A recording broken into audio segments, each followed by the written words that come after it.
schedule, so we're going to be talking quickly. Hopefully we'll be intelligible.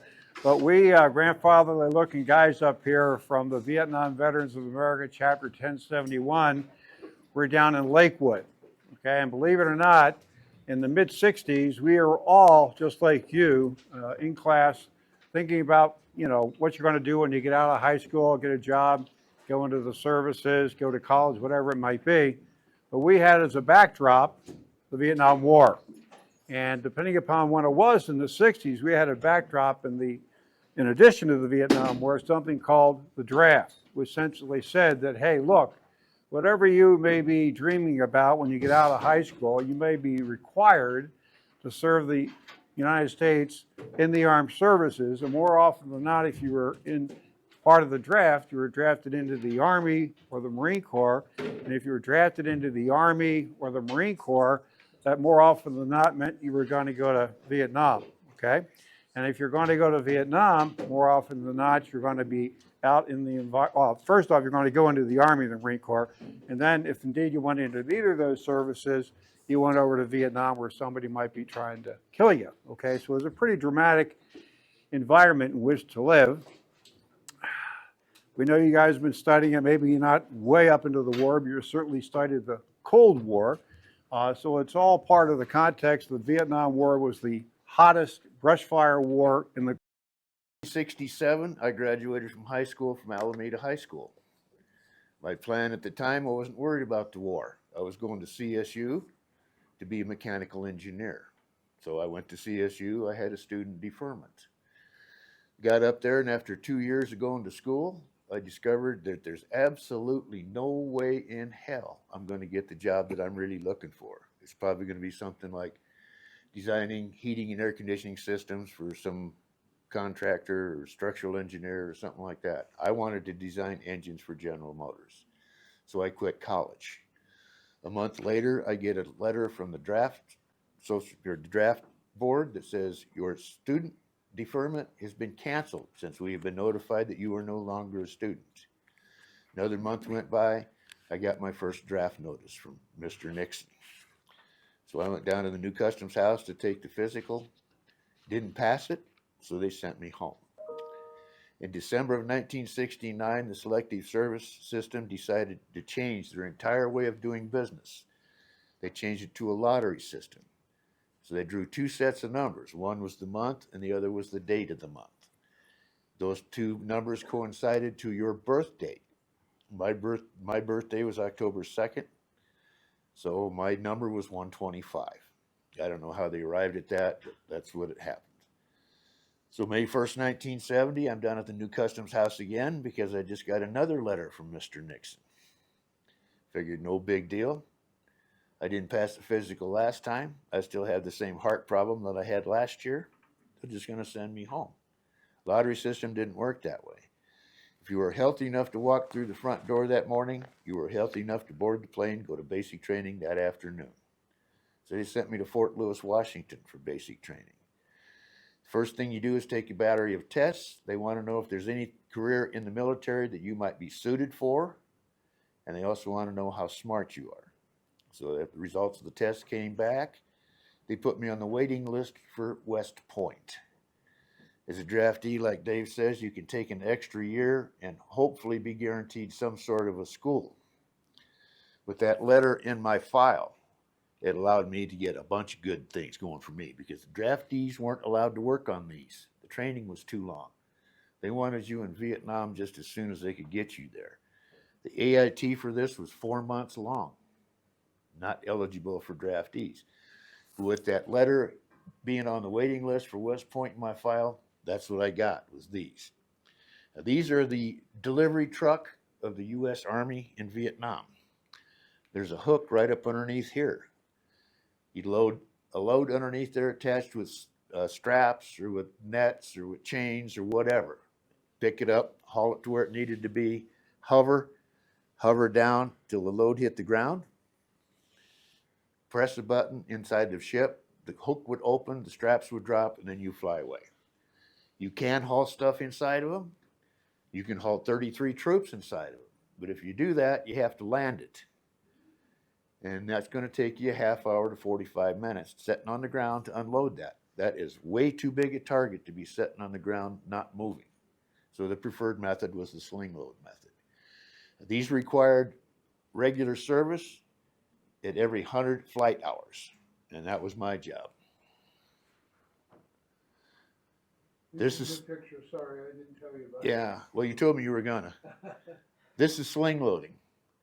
Now you can see here, whoops, there's multiple hooks. This is a D model. The ones I worked on were C models. They only had one hook right here in the middle. So we hauled stuff this way.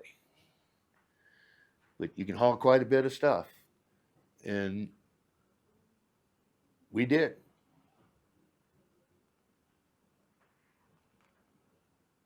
Come on. It won't change.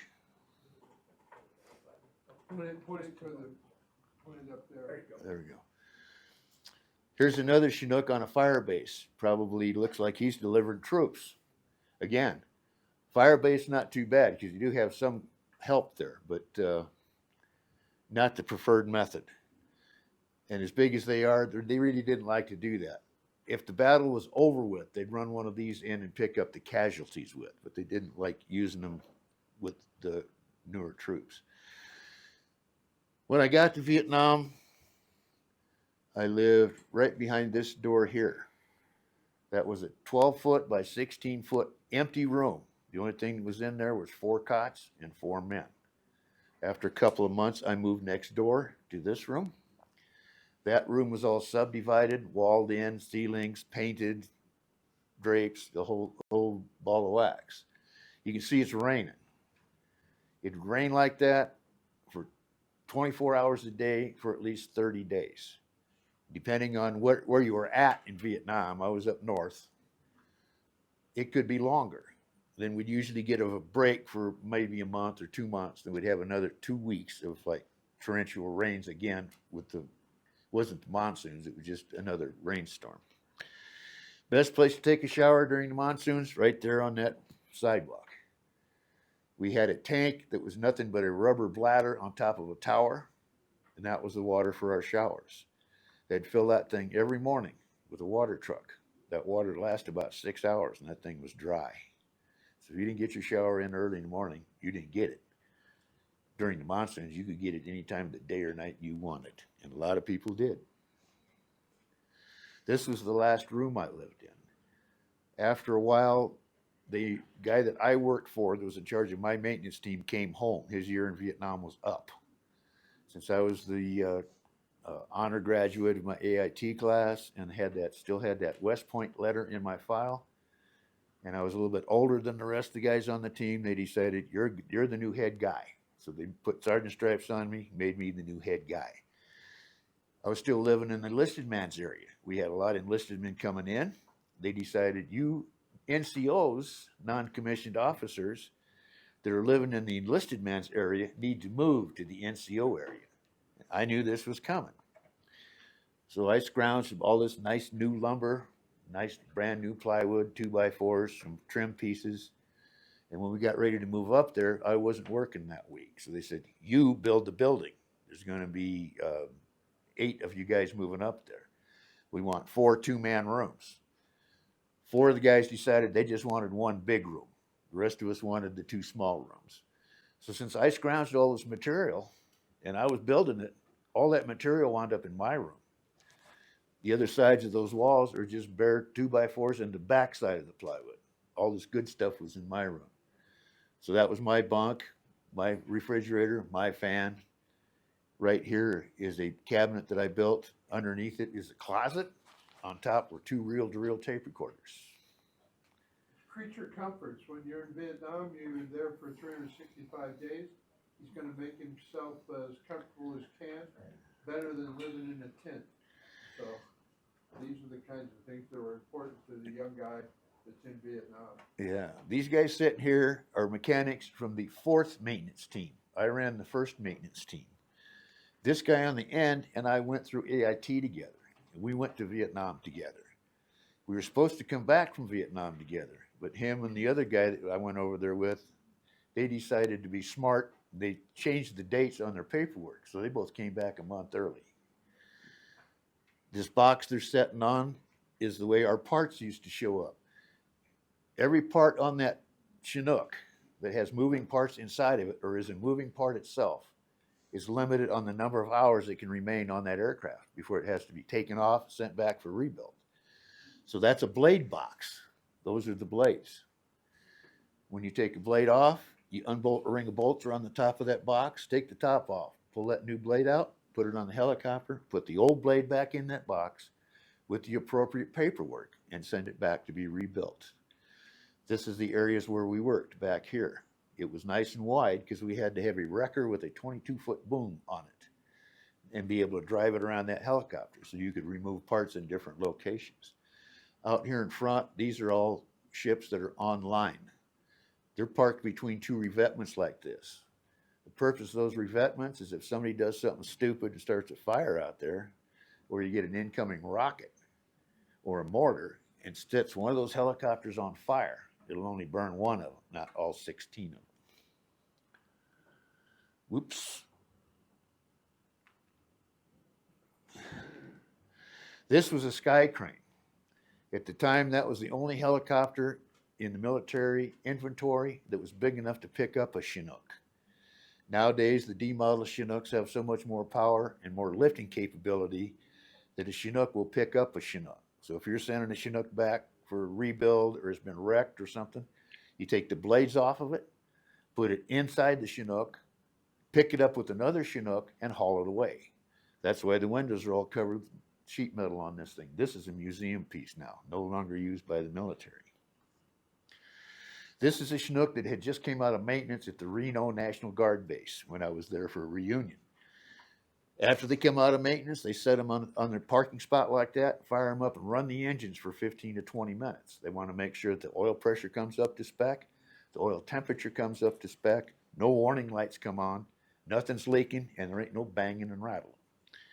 After it's run up for a while, then they take it up and test fly it. It has to go through a certain amount of maneuvers to make sure that it's safe to fly. When it comes back from the test flight, then it goes back out online for missions. While I was there, I got to be known. I was your age. At the age of 16, I was in high school as a junior, and a couple of friends of mine and I were deciding on what we were going to do. We realized we weren't going to go to college, so we thought we better sign up and because we were being faced with the draft and everything. So we all went down to the Navy recruiting office, which was actually the Naval Reserve office. We didn't have a Navy recruiter in town. So my junior year, after graduating, I went to boot camp, spent my whole summer in boot camp, came back, finished my senior year, and then after I graduated as a senior, my orders came in and I was to report to California. I sat out there for a couple of weeks and my orders came in and I had been selected to serve with the U.S. Navy Special Forces Brown Water Navy, otherwise known as the Mobile Riverine Force. We trained as 7-man crew members on riverboats, and there was 80 of us in our class. This area right here is where we were to be assigned and patrol. So it was the Delta of Vietnam.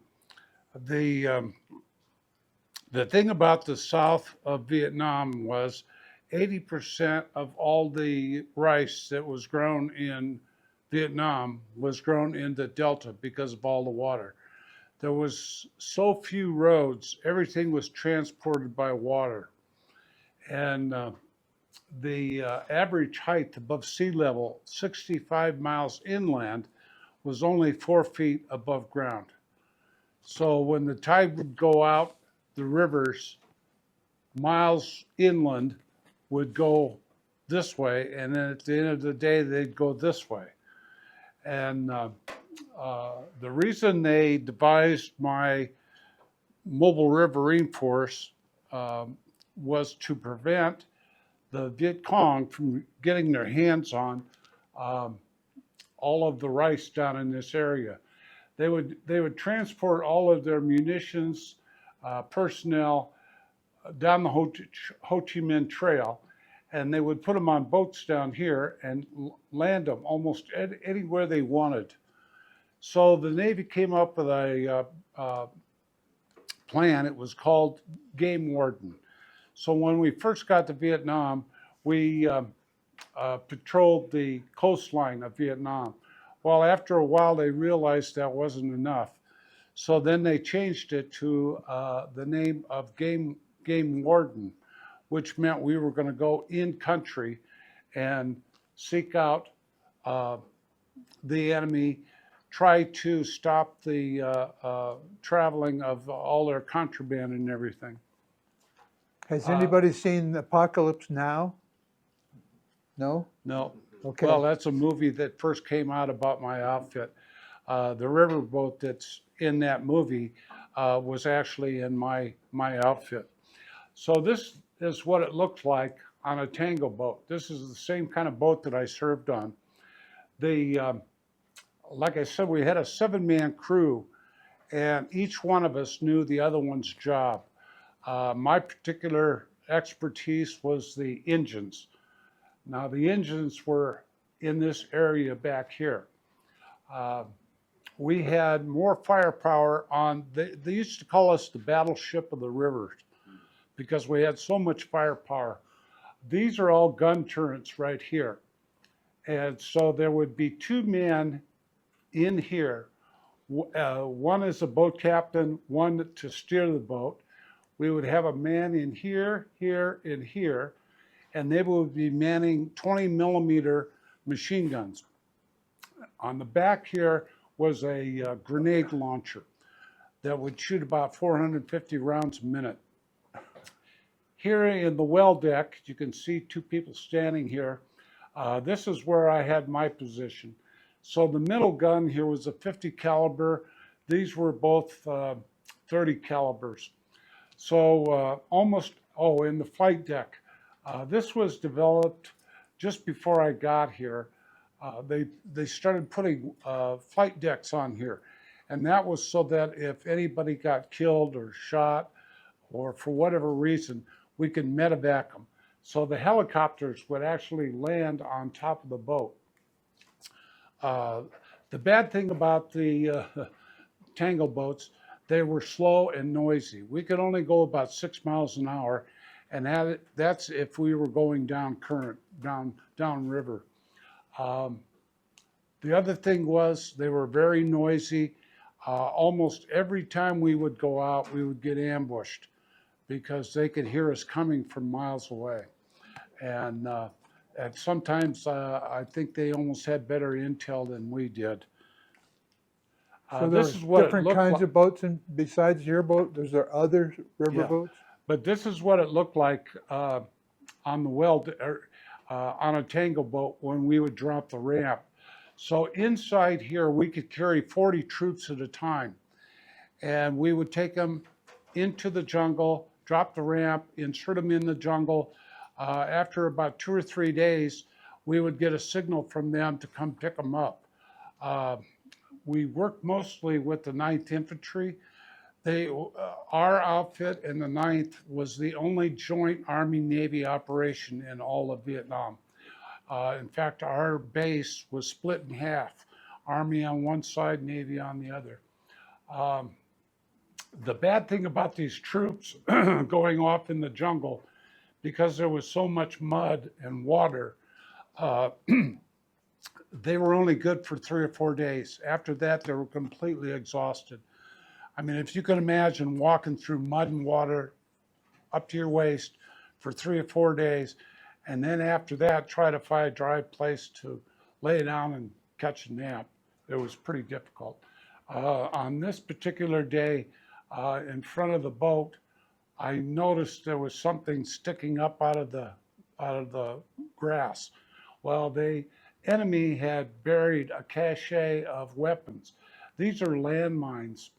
They would place these not so much on the path, but on the side. And so they would wait until a patrol came walking down the path. They'd fire off a couple of rounds. Everybody would jump off to the side of the path while they would step on these landmines. They buried these landmines in the ground with just this little prong area sticking up, so that when you stepped on it, it didn't go off, but when you took your foot off of it, that's when it exploded. And it could take out a numerous amount of people on that path. This is what it looked like when the troops would come back out of the jungle, having to walk through all that mud and everything. They always needed a helping hand trying to get up in there. So this over here is white smoke. So we would go down the river, and because they would move around while we were waiting to pick them up, and I'm talking about 3 or 4 days, we would ask them to pop smoke. And once we saw the smoke, they would repeat the color to us. If they gave us the wrong color, then we knew it was the enemy we were talking to. But you can see all this mud walking through, and then having to go through all of this vegetation. It was pretty rough work. And being shot at the same time. I was very glad I was in the Navy. In fact, our motto was, as sailors on the riverboat, we lived and ate, slept on that. That was our home. It was like a houseboat. Our motto was never get off the boat. And the Army had a motto of never get on the boat. One year, that good-looking guy up there, 19 years old, okay. Real quick about getting into the military. 5:30 in the morning, I'm in boot camp, standing outside the chow hall, waiting for a nice home-cooked meal. That's after we've run 5 miles, 2 miles to the beach, 1 mile up, 2 miles back. Not wearing Adidas running shoes, okay, wearing combat boots. Welcome to the Army. 2 months later, I'm in Georgia doing my military police training. I finished that after 2 months. It's 18 degrees. They send you home for 2 weeks. 2 weeks, at the end of the 2 weeks, ship you off to Vietnam. So I leave Georgia at 18 degrees, arrive in Vietnam at 105. Big wake-up call. You get there, you're in a group of 100, 300, 500 GIs waiting to get your orders where you're going to go. I signed up for 3 years for the military police because I knew when I got out, I'd have 10 points on my interview to get on LAPD. That worked out. Okay, we're there. They call out my serial number, RA 188869156, 25th Infantry, Cu Chi, South Vietnam. I can't raise my hand up and say, wait a minute, I didn't sign up for infantry. I signed up for military police. Too late, you signed up for the Army. You go where they tell you to go and do what they tell you to do, which is what my father told me before I went to Vietnam. Okay. Vietnam, north, south, I'm outside Saigon down here, military police, base camp. The reason I show you this picture, this little size of a Volkswagen, not smaller, called a Lamboretta, like a little taxi, okay? This Vietnamese was run over by a 5-ton military vehicle, Army vehicle. Incidents like this created bad feelings towards the American GI, okay? There are a lot of bad feelings. Those are civilians, right? Yes, yes. Real quick on this one, that boy right here, probably about 8 years old, okay? This is an everyday scene for him, a dead body, every day. Not covered with a sheet like you would see out here from an accident. Dead body, missing limbs, okay?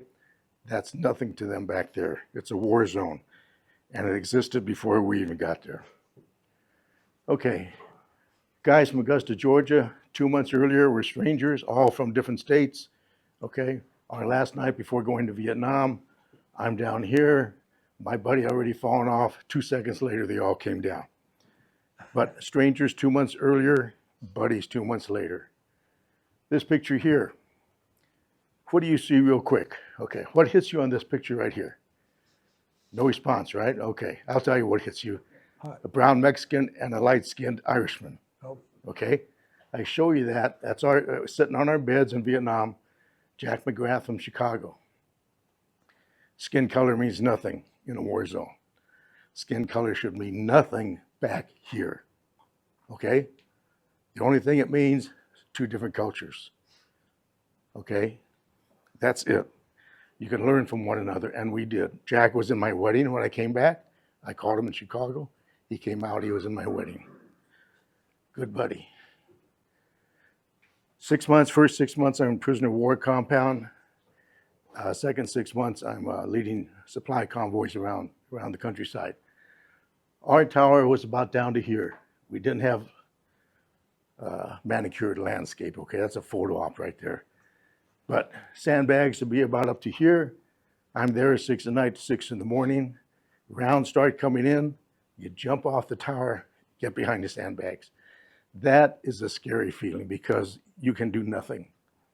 There's nothing you can do. If you're in the boonies and it's one-on-one, okay, you don't have time to get scared, you just do it. And that's told me by my cousin who was there in the boonies.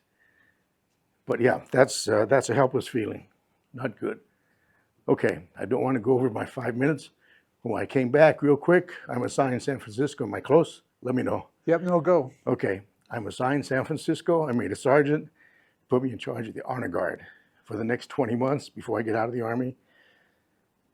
We bury 46 returning veterans.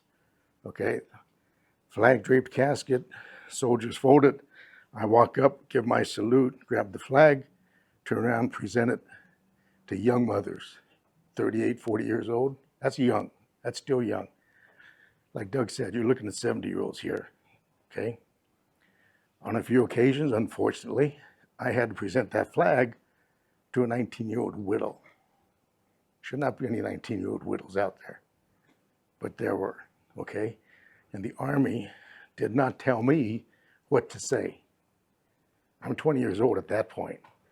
I gotta somehow relate to this 19-year-old widow, this 38-year-old mother who we just probably buried her firstborn. So you grow up fast in the military, okay? You grow up fast in the military. San Francisco, where I'm stationed at the Presidio, you could not go into town because with your haircut, they knew you were military. I had 2 buddies, Richard Satterfield from Jersey, New Jersey, Jersey he called it. He and his buddy would buy wigs like this young guy's got here, okay? They put that on, put on a tie-dye t-shirt and a bandana. They could go into Frisco on the weekend, have a good time.